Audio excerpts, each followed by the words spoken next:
We can love the people in our lives unconditionally, but that love should not blind us to their true nature, which means we are living with the awareness of how the people we love really relate to us. How do they treat us? How much love or respect or forgiveness, etc., they show us. One needs a balanced perspective on love and relationships because while loving unconditionally is a noble and compassionate approach in regards to maintaining healthy relationships, acknowledging the importance of discernment and cultivating that skill balances things out. Cultivating the skill of discernment is vital for the benefit of one's own safety in all areas of our lives. Blindly trusting people without understanding their true nature and how they treat us, or on the other hand, projecting onto them some characteristics that they don't really possess, can not only lead to unnecessary harm or disappointment, but it can create and continue unhealthy patterns of lifestyle, not just for us but our children as well. Added to that, we also become guilty of putting people on a pedestal where they don't actually belong, which in turn causes resentment. We resent them because they are not meeting our expectations, and they resent the burden that we place on them. And honestly speaking, a lot of us are guilty of this. But the good news is that we can change, we can improve, we can learn. That's why they say that the healing journey never ends. There is always something that needs to be restored or redefined or healed or removed.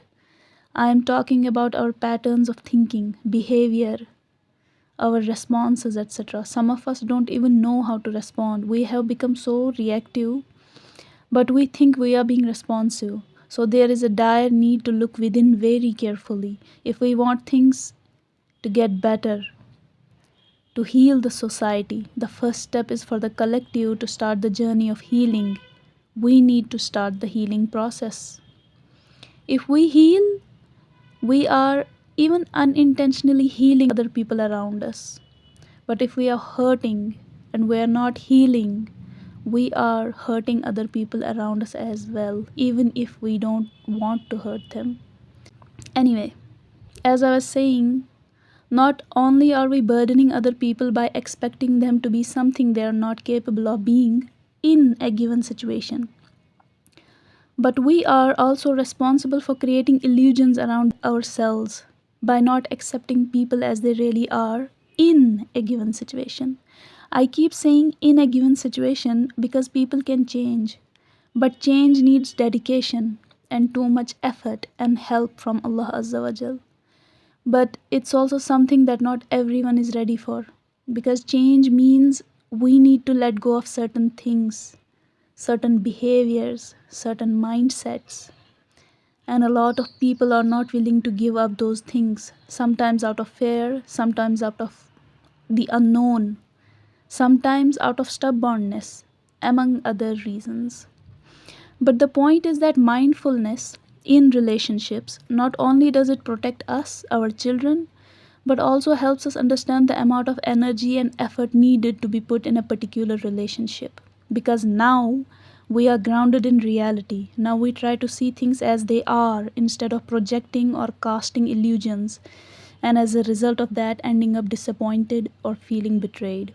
Now, this is not to say that betrayals happen because of us, because we don't want to face the reality. That's not what I mean. But what I'm saying is that as Muslims, one of the qualities that we strive for is balance, maintaining balance as much as possible in all areas of our lives.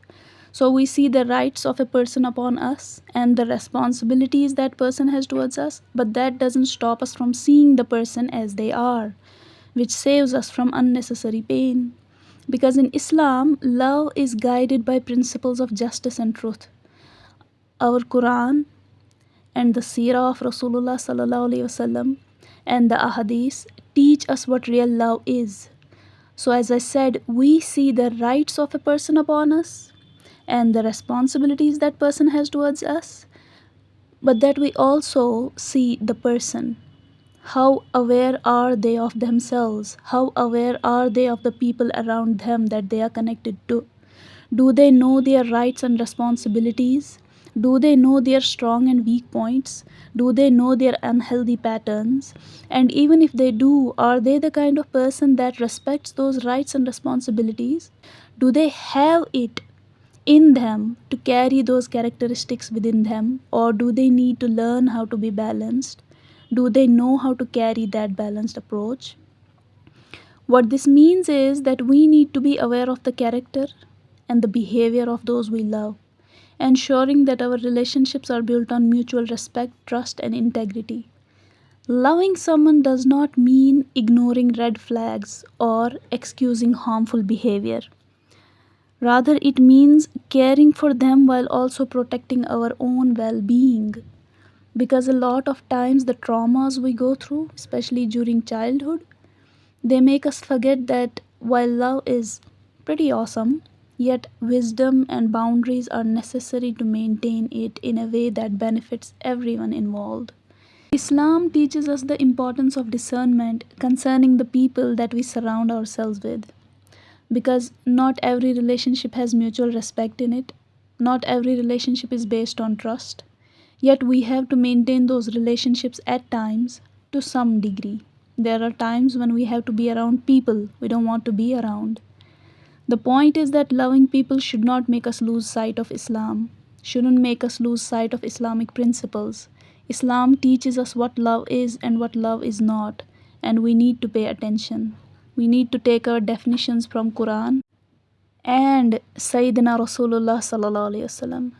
Because for a long period of time, our definitions have been consistently corrupted. Definitions of love, loyalty, honor, wisdom, you name it. And we see the result of this corruption daily around us, in our homes, in our relationships. So we need to go back to Islam to rectify what has been corrupted. We need to come back to the real definitions. That's all for today. I really hope this was useful. Have a good day ahead. Assalamu alaikum wa rahmatullahi wa barakatuhu.